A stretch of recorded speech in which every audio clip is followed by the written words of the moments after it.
সহবাসের পরে মেয়েদের জন্য ফরজ গোসল না করে ঘরের কাজকাম রান্না বাড়া ইত্যাদি করা, বাচ্চাকে দুধ খাওয়ানো, এগুলো জায়েজ আছে নাকি না জায়েজ? গোসল ফরজ হওয়া অবস্থায় গোসল না করার আগ পর্যন্ত কয়েকটা কাজ করা নিষেধ। 1, নামাজ পড়া নিষেধ। 2, তওয়াফ করা নিষেধ।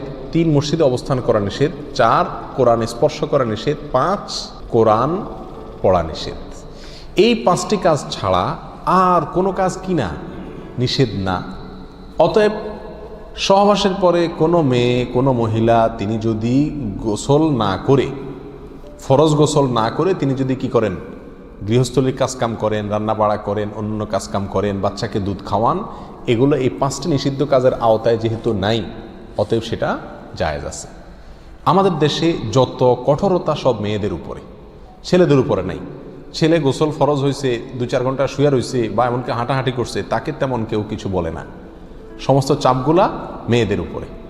আর এই ফতোয়াগুলা মেয়েদের উপরে, ফতোয়াগুলা দেয়ও বেশিরভাগ মেয়েরাই।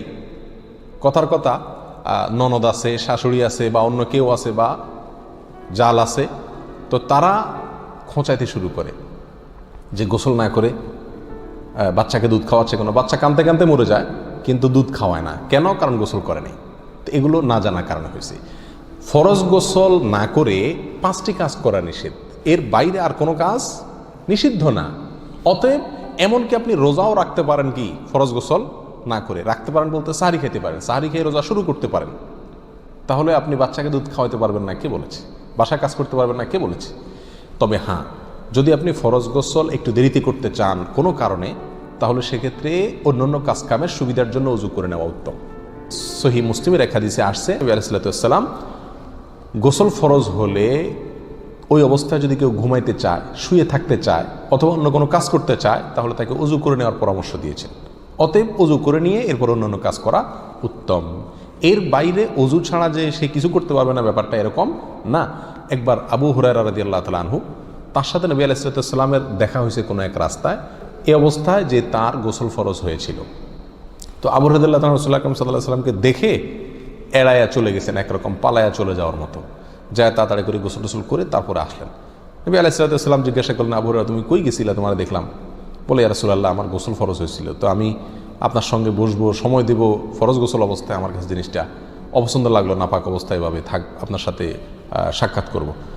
তখন নবী আলাইহিস সালাতু ওয়াস সালাম বলেছেন, সুবহানাল্লাহ, মোমেন আবার নাপাক হয় নাকি?